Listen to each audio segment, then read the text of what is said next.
So in this video, I'm going to help you find depth. I'm going to offer you an empowering perspective, and I'm going to show you how to integrate this new moon in Aquarius energy. But before I do that, I just want to quickly recap the previous lunar cycle.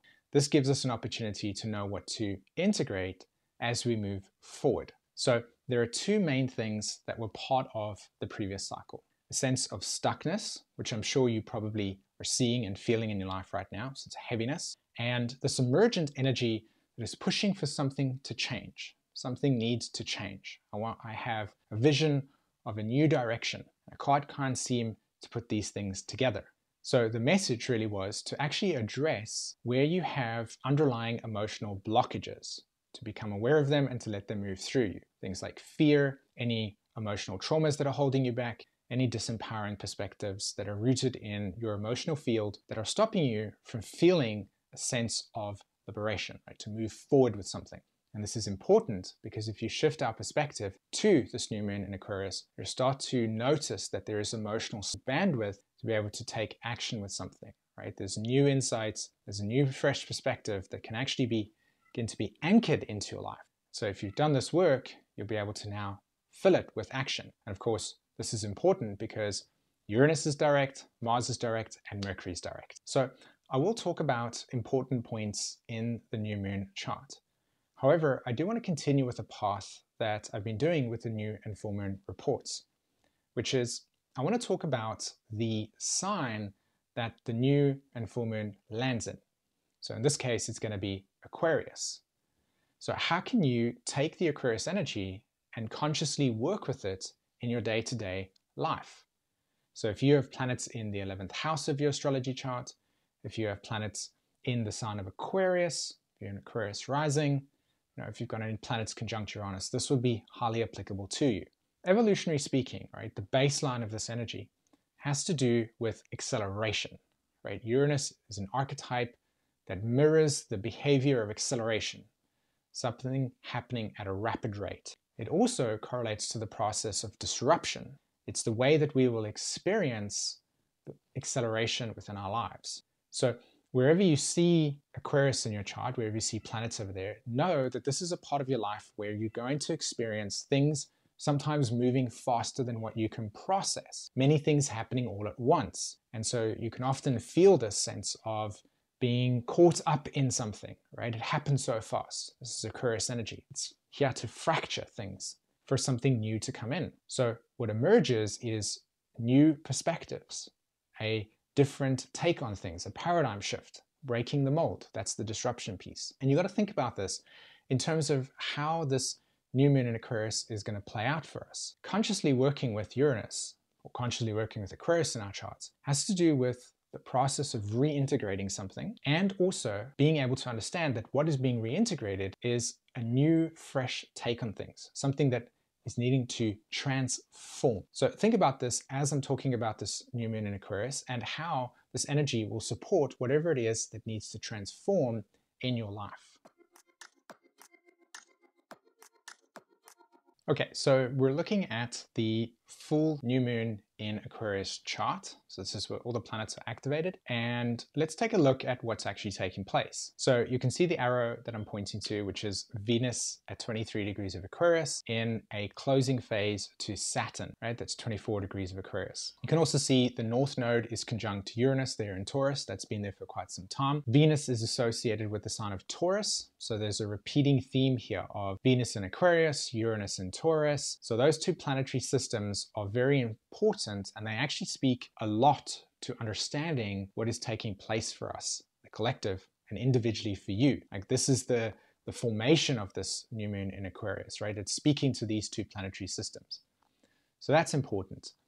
And of course, you can also see there Pluto and the Sun and Moon are in a conjunction. I'm sure many of you have experienced a Sun-Pluto conjunction. You've probably felt very exhausted. You probably felt a sense of heaviness that's been taking place. In fact, actually let me know in the comment section if this is true, right? A lot of people actually find quite a lot of validation when they hear that other people have been going through these similar themes. So of course that Pluto-Sun-Moon contact speaks volumes to what's going on in this chart.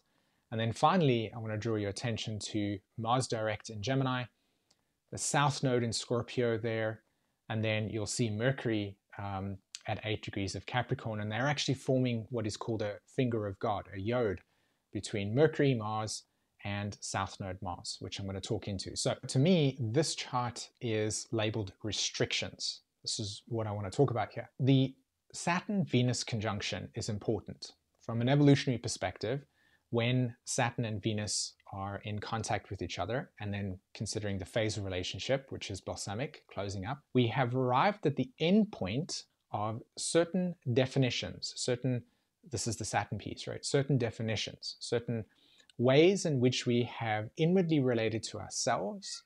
So anything that is related to our essential needs, anything that is related to the way that we have valued things from the past are essentially coming to a point in Saturn saying, I'm putting a restriction on you here, I'm saying, I'm sorry, but this is the end of the line. So this is the sense of limitation that we feel energetically. And the squeeze is to point to parts of you that are saying, hey, this is the end of the line.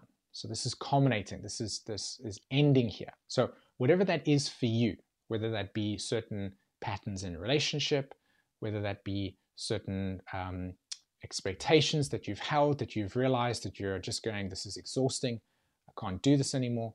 Anything that feels exhausting, this piece in your life is meant to be given attention, because this is where time is being drawn from you. Right? Your life force is being drained here. And so again, the purpose of this Aquarius energy is to free you from that. Collectively, we'll be tapping into how can we make our lives more efficient. Individually, this feels like I'm arriving at a point and I'm saying, this is exhausting, I can't do this anymore, something needs to change. And this energy is highly impactful because it's related to the North Node and Uranus, right? There's a need for acceleration. There's a need for something new to occur, new, fresh perspectives. This pattern here of restriction is meant to call your attention, to say, here's where the end of the line is working, and you want to understand what that is for you, okay? So if we take a look at this chart, number 2, we can see I'm focusing on the yod that I highlighted earlier, right? You can see Mercury in Capricorn,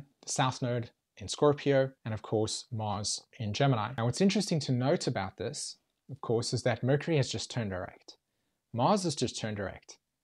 Just like Venus being the sign associated with Taurus, Mercury is the sign that is associated with Gemini. So what I'm showing you here is that it's beautiful to understand how this synchronicity of both planets, both personal planets, Venus and Mercury, are pointing towards other planets in the chart and saying there's a shared message here, there's a synchronicity, there's a pattern of coherent workings between the symbols of the chart. And so what that looks like, if I had to translate that for you, is new perspective. So let me give you an example of what I mean by that, right?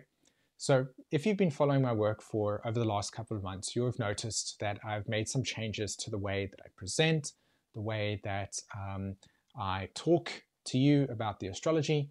And right in the beginning, when Mars went retrograde, I thought to myself that, look, I've got this new fresh perspective, I've taken some information in, I've done a few educations on editing, and I'd like to make my content more dynamic. I want to change the way that I present astrology to give people a new fresh perspective. I want people to embody the archetypes. That's why I talked earlier about how I want to continue the path of showing you how to integrate archetypes with the new and full moons, right? To give you some agency. Otherwise, it's just a mental trip. Now, as I've arrived with this Mars direct, I've realized that a big part of that process also can't deny that just speaking to you like this is also impactful. And I can't lose one, right? I can't replace one with the other. So what I've done with this new fresh perspective is I've said, I do want the content to be dynamic, but I also want to deeply serve my community. So I've decided that new and full moon reports will be in this type of format. And when I do video teachings, something like looking at planetary aspects, or I want to share a video on something different, I'll create more dynamic content. And that way I get to serve you, but I also meet the need of my creativity. And that to me feels like forward movement. So think about what you've been wanting to do in your life, right? What goals have you wanting to set? What changes have you wanting to make? And now is the time where a fresh perspective can take place, right? New insights. And it's hand in hand with the Uranus going direct, right? Because Uranus is that light bulb moment. Aha, this is what I can do to solve this problem. So things can be true at one point and false now. Things can be false at one point and true now. That's what this paradox of this actual yod represents. It's the necessary need to free yourself from previous limitations requires you to think outside the box. So with all this fast-paced Uranian energy coming around now, I've had quite a lot of downloads and I'm really excited to share the things I want to share with you. So coming next week, I'm actually going to be doing a live stream and I'm going to be talking about the forecast of 2023. I'm going to be addressing the themes and giving you a sense of what to expect going forward. I've also actually written an article on this and I will be releasing that within the next few days. So if you're on the mailing list, you'll get access to that article. If not, I encourage you to actually join the mailing list and you'll see there's a link in the description to put your email in the list and then I'll be sending that out in the next few days. And that's an article where, again, I'll be addressing the themes of 2023, helping you kind of navigate going forward, an empowering perspective. And then finally, something that I'm really excited about as well is that I'll be actually doing live workshops to help you consciously integrate the energies of 2023. So that's something that I will be announcing very shortly, something I'm really excited about. I've thought about this quite a lot and I'm looking forward to being able to, again, meet the goal of having people embody the astrology so that you can actually feel empowered by it as opposed to just taking information in. So be on the lookout for that, and I will be sharing some more information on YouTube and the community page, letting you know more about that, okay? Okay, so let's take a look at chart number 3. So we've got Pluto, Sun, Moon conjunction, everything in Aquarius apart from Pluto, and then we have Jupiter in Aries. Now, take a look at what's happening here. In March, Pluto is going to enter Aquarius. This Sun-Moon conjunction is happening at 1 degree. It just recently crossed Pluto. So we're actually getting a very small window into the insight of themes that we're going to be dealing with as Pluto crosses the same degrees that the Sun and Moon is having right now. You see that? So it's like crossing the same degrees. And what I like about this, and I think is amazing with astrology, is that we kind of get a little glimpse of the future before something happens, right? So what I want to show you here with this energy, the chart, the name of this chart over that I've given it is New Direction. And it's interesting to understand that the final degrees of Capricorn can often feel like you are stuck, bound by something, and that there is no direction going forward, right? The limitations are too much. And then there's the other side where if you've done your emotional work regarding the Capricorn energy, you're actually able to move forward in preparation for Aquarius, which is freedom. So Capricorn restricts something in order for there to be a new direction to emerge. The energy that comes out of the end degree of Capricorn is an Aquarius energy of rapture, right? Something new, an emergence, a shift in direction. So as we have the Sun Moon forming this new moon energy here, we're basically arriving to a point where if you've done quite a lot of the emotional work that I shared right at the beginning of the video, you actually have a lot of space to begin integrating a new perspective, a new direction, a new sense of identity, and in a way, looking at the restrictions that you experience in your life. And instead of experiencing them as restrictions, and then feeling as if you're never going to get out of this, see the restrictions as opportunities to transform and innovate, and that space is allowing for new direction to take place. And in a way, these restrictions are reflections of the past that are no longer relevant for the future. These restrictions are reflections of the past definitions that are no longer relevant for the future. It's time to skip ahead in true Aquarius style. So how do you integrate this new moon energy? Well, the first thing you need to do is you need to acknowledge the limitations. You need to recognize that they are there. Then you need to ask yourself the question, what is the impact that these limitations or psychological and emotional blocks are holding on me? Then you need to be able to say, okay, I need to change my perspective. I need to see something differently. From here, you need to accept the limitations as a place that provides change, right? There is an acceptance of the limitations allows you to then be able to have the agency to say, I can actually make change. Then you allow the perspective shift to take place. This is where you actually have that sense of agency. So now the limitations are not working against you, but they're also working for you to create a necessary leap into a new direction. And the energy of the past lunar cycle prepared this, but this new moon energy is saying, okay, we're ready. Something forward, something new is fresh, and you can take that step in that direction. But you can't do it the old way. So don't let the past limitations be the reflections of the past for you and remain there. Let the past limitations allow you to spring forward into something new by accepting the limitations. Right guys, thanks very much for watching. Remember the live stream next week. If you want to read the article version of the forecast for 2023 and you're not part of our mailing list, in the description, put your email through there and we'll contact you with the article.